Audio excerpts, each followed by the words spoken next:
Assalamu alaikum, guys. I'm Shafina, and I'm here with the lovely Naseem on this week's episode on the road to happiness.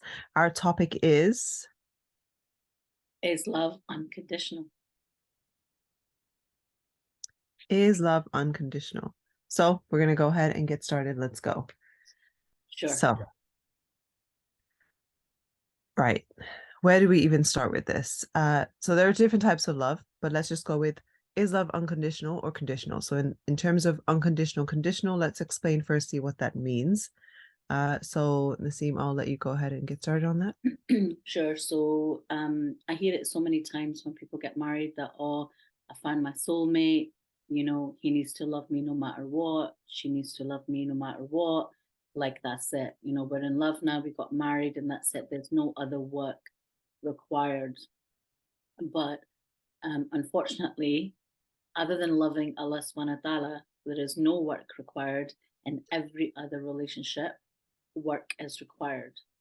So it's true that if the conditions are not met, conditional and unconditional, the conditions are not met, unfortunately, your husband or your wife could fall out of love with you. What's your thoughts on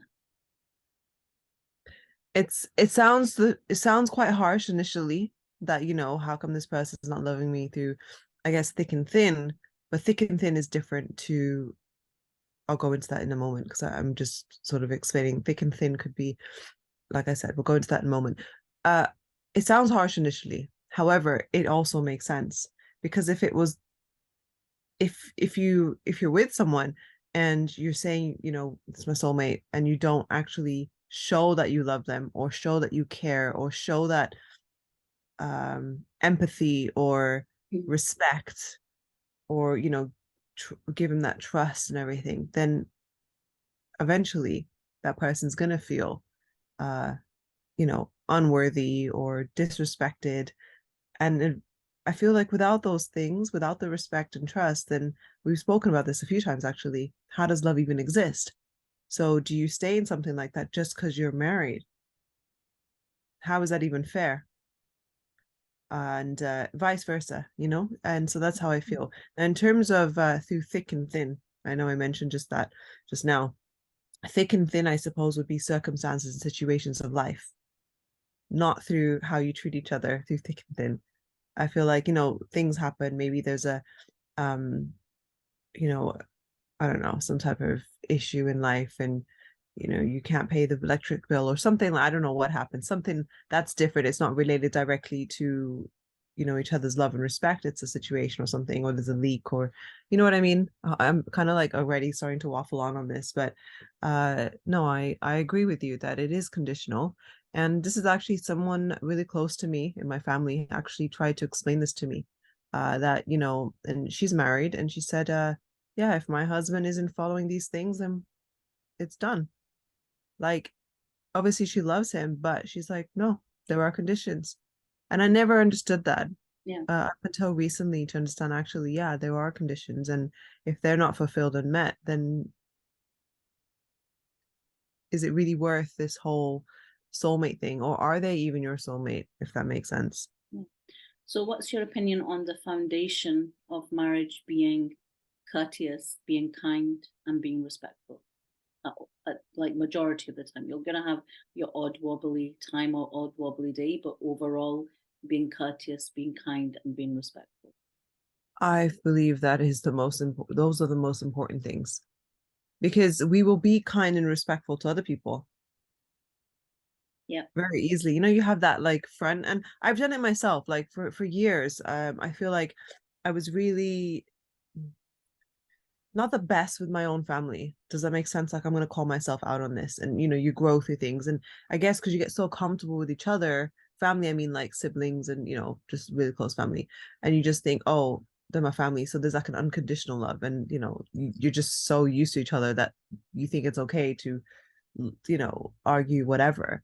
But actually having matured from that, and I'm like, okay, you can actually break those relationships and it's not nice. So for me, I think having that respect and courtesy towards each other is very, very important. It's something that is should be the foundation of every relationship, to be honest, not just your marriage. Yeah. We And do. in terms of just generally like my experience when people come to me, I don't think it's even taught, like, like from parents, from siblings, anyone going into marriage. It's just like, it's time to get married, hurry up, get your wedding dress, get your wedding day sorted. But how to fulfill that marriage is it's never spoken about. It's like, Mhm. I don't know how many people are chucked in the deep end, and it's something that I find it really difficult to understand. That why would you do that? Put your son or your daughter into marriage and really not give them the key skills to be able to fulfill that marriage. Does that make sense? It does make sense, and a lot of this can actually come down to bad parenting. There was an example that I saw. I think I had a shoot the other day, and I won't go too much into it, but I noticed some really bad parenting there. And the person I was with at the time also, we both like looked at the situation and was just like, this doesn't make any sense. But again, it comes to the parenting. So if we can get the parenting right, I'm going off topic on a different tangent at the moment. Maybe we can save this for another podcast. This has an effect. And again, these things are not taught, like you mentioned. It's true. You know, I think it's more like, oh, what are you going to wear? And, when you get married, then after that, you need to make sure you dress like this, because your people are going to visit you. Like not, that shouldn't be the priority of what other people think. It has to be actually, how are you going to keep this relationship together? How are you going to learn to, because there are going to be ups and downs or things like that. How are you going to address those issues? How are you going to talk to each other about it? Communication skills is a thing that I think needs to be learned alongside with the respect. And on the outskirts, you've got like your family, his family, and you're teaching each other to respect each other's families as well, and Mm, having boundaries between each other's families as well, because you've got to nurture, especially newly married, you've got to nurture your relationship. Yeah. But of course, showing kindness and love to his mom, for example, and him showing kindness and love to your mom, that should be like discussed between the couple, and it can be enforced with each other. So if you're being kind and respectful to my mom, I need to be kind and respectful to your mom, and these are things that are discussed well before. So people who get married within like a 2 months or a 3 months stint, mm, I absolutely don't believe in that. Yes, in a halal way, you can communicate, you can do coffee meetings, you can have gatherings when other family members are around, can be done completely in a halal way. But I genuinely do believe that the person who's going to make a 50-year commitment needs to know that person for 4 seasons. There's no way that you can then keep that facade up, and I don't know how many bayans and how many sheikhs that I listen to, people say that, oh, he was so nice before I got married, he was so polite, he was just everything, promised me the world, or she promised me the world, and then after marriage it just nosedive. All the unexpected expectations, sorry, apologies, expected expectations were not there, so now they turn into unexpected expectations, and I'm thinking, but you love me, so why is this not happening and that not happening? And the truth of the matter is, no one even discussed it. They just assumed that she would do this for me or he would do that for me. Does that make sense? it does make sense, and I feel like a lot of these things are skipped over in a lot of relationships, and a lot of heartbreak and marriages could be saved had all these discussions happened beforehand. Another thing I was going to say, you mentioned about, how the individuals need to respect the mothers. However, I think the other thing is also the mothers need to respect the son-in-law and the daughter-in-law. Yeah. I feel like it needs to be a two-way thing. And I feel like this is also a sensitive topic because sometimes people are, the huge expectation is on the daughter-in-law, like culturally, Mm-hmm. they're like, oh, she needs to be like this or whatever. However, it's a two-way thing. Yeah. And I feel if the daughter-in-law is also respected, then the relationship is better between the mother-in-law, vice versa with the son-in-law, the other way around, if that makes sense. And you can't expect to get the respect if you're not respecting the other person back. But can I Even if, can I tell you, sure, sorry to speak over you, can I tell you where I think the kind of problem lies in that sure, situation? sure, of course. The problem lies within the couple. So if you've not had that conversation that we're taking this further into a lifelong commitment, these are my expectations from my family to you, and you sit with your future husband and you sit with your mom and say, look, I'm about to be married. these are the things that I would like you to be doing with, with my husband, with my husband's family. And you make it clear there's no way that that mum either side would step over the line. You have to have that. You would, as a female, you'd have that a conversation with your own mother, and as a male, he should have that conversation with his mother. That, look, mum, this is now my wife, and this is, what we would like to do, and it's all within the boundaries of Islam. This is, we'd like to have privacy here, but like on these days, we're going to spend time with you here, and we're going to, and then it shouldn't be assumed like the husband's got family coming over or the wife's got family coming over, and you have to just drop everything and go, and you have a whole other life. It's just like your own time. It's not being asked of you, it's just expected of you. And these are the kind of situations then fall into, you start resenting your partner because you weren't part of the decision making. Does that make sense? Yeah, I believe that that makes a lot of sense. And again, I guess it goes on to communication, having that conversation before actually getting married in the first place and getting very clear. And I suppose sometimes I feel like these things should be written down or recorded just in case, because We do that. We do yeah, that at work. We do premarital support and premarital coaching with everyone that comes through. And we remind right. them all the important things that should be discussed before they make any decision. Okay. So if anyone's watching this right now and you want to have some coaching sessions with regards to pre-marital support, uh, definitely look into that with Naseem and Personal Match UK for sure. You can save yourself a lot of heartache and obviously get clear. And sometimes it's good as well. I feel, I know it's a bit off topic as well, but to have that coach or mentor to help in between. Hmm.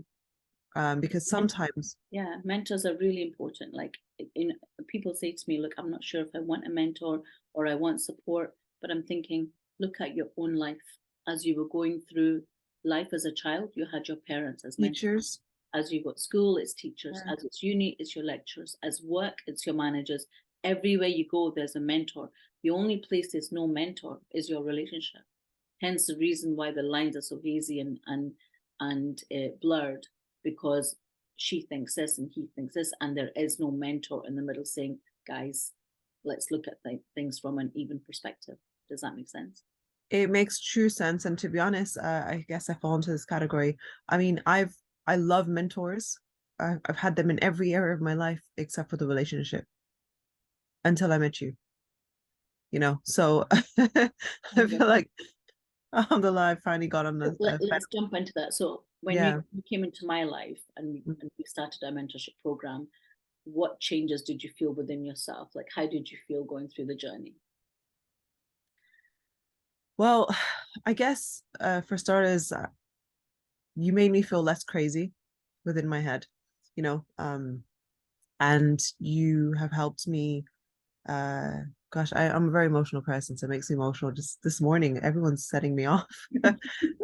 So for me, you've taught me about myself, okay, and you've taught me that it's okay to have my sort of wants and needs and to understand what they are and to actually stick with those and not to settle for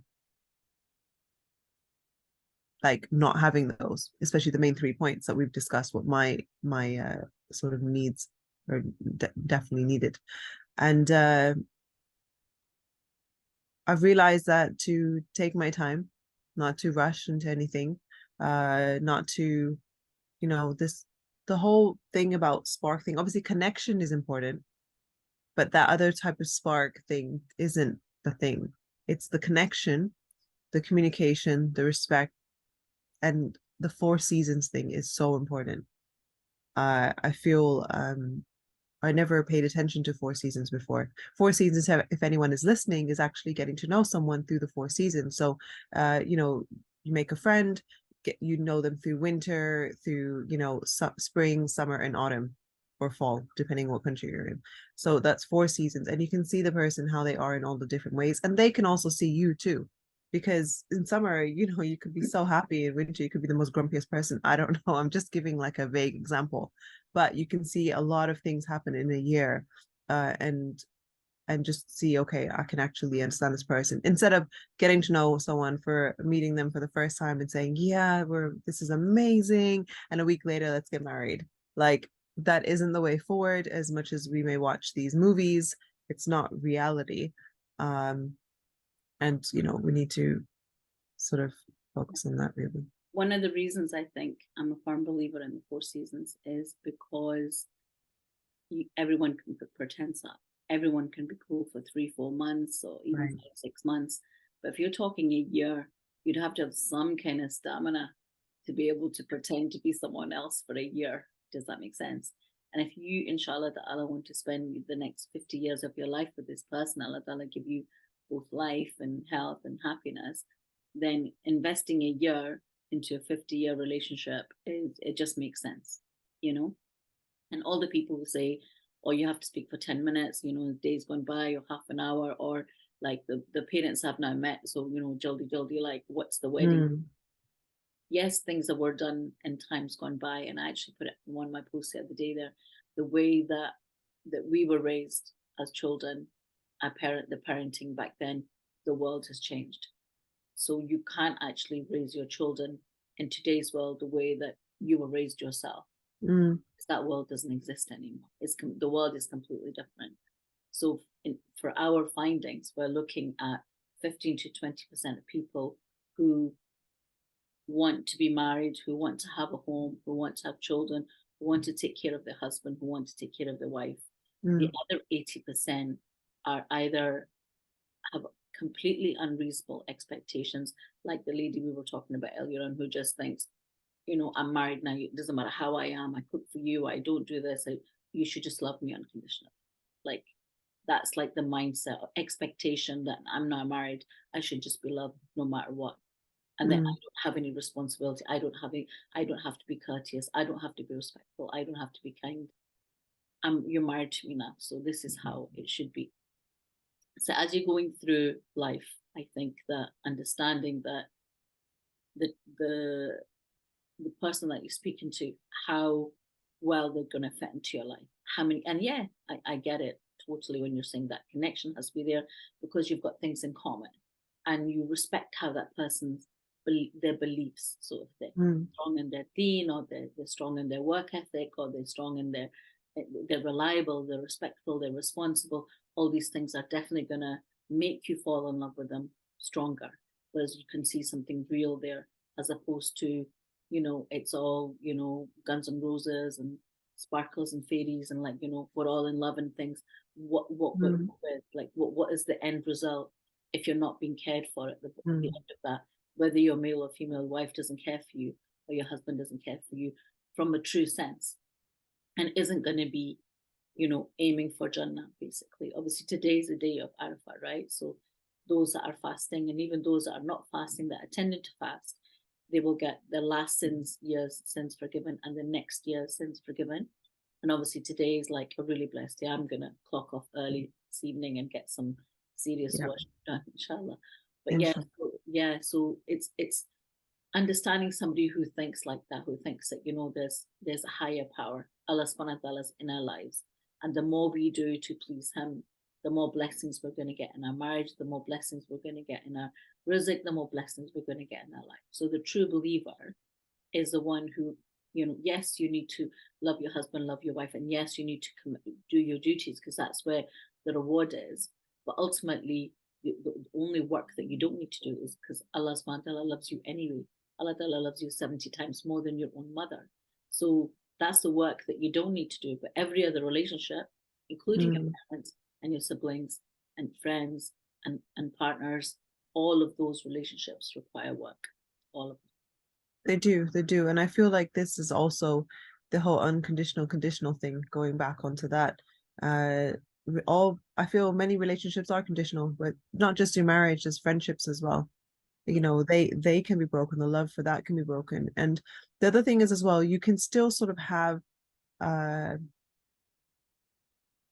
a love for someone, but if the conditions aren't met, you wouldn't want to stay, Yeah. because that's another thing as well I was going to say. So again, it's conditional. And sometimes people may frown upon this if they're not understanding that actually, people should just always be okay with each other. But actually, again, if the foundations of the equation of love isn't there, Yeah. I think definitely being courteous, being respectful, and being kind, no matter what, you know. And one of the bands I think we were both listening to this morning, she Yeah. is forget about your own rights. Just make sure you just give your rights to your partner. If you just think about like what is the rights of my wife or what is the rights of my husband, forget about your own rights. Within 6 months, look how much your marriage will flourish, because the minute you start overlooking and not reminding, oh, you didn't do this for me, or the food is burnt again, or this is happening, or you forgot to do the laundry, or what happened to the minute you start overlooking your partner's Mm. thoughts, right, what do I need to do here? You will see that person reciprocating so much, thinking, and start forgiving you so easily, and actually doing little things for you that, oh, that's a surprise.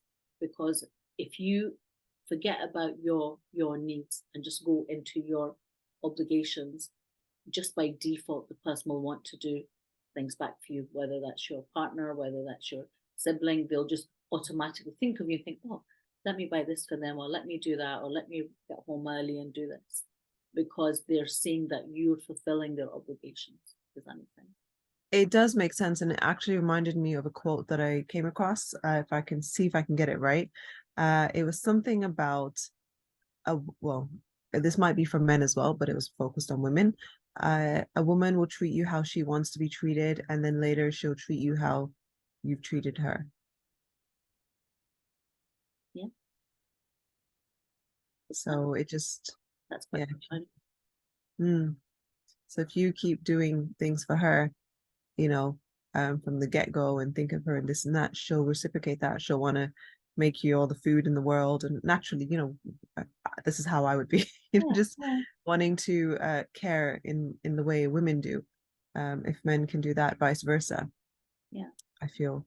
Yeah. So, yeah, That brings us on to our next topic, the responsibilities of men and responsibilities of women. So maybe we'll pick that up next time, inshallah. next time, inshallah, definitely. Yeah, so it's been a great episode. I think today's been really interesting and enlightening. And I think sometimes things are as clear as and obvious as your nose, but people just forget. We're humans, right? We forget, you know. And I hope that this is a reminder for anyone listening that whether you're going into a relationship, you're thinking about a relationship, or you're already married, if you think about your partner's obligations before your needs, you will have an ever so strong relationship. Inshallah. And to remember that it is conditional. Yeah, conditional. People can fall out of love and things can end. Nothing lasts forever. We know that anyway. So inshallah, uh, keep the goodness going on and the respect and be courteous. Inshallah, I mean. Inshallah. Okay. So on that note, we'll say salam to everyone. Thank you so much for being part of our podcast today on the road to happiness. We're excited for you to join us. We love the questions; keep them coming. And we'll have the responsibilities for men and women. Discuss them out openly. Next time, inshallah. I hope you have a lovely day of Arafat as it is today, and enjoy the rest of your week. It was lovely to catch up. Assalamu alaikum. Assalamu alaikum. Thank you so much for taking the time out to listen to this podcast. If you found this beneficial, give this video a like and hit the subscribe button to be notified for the next episode.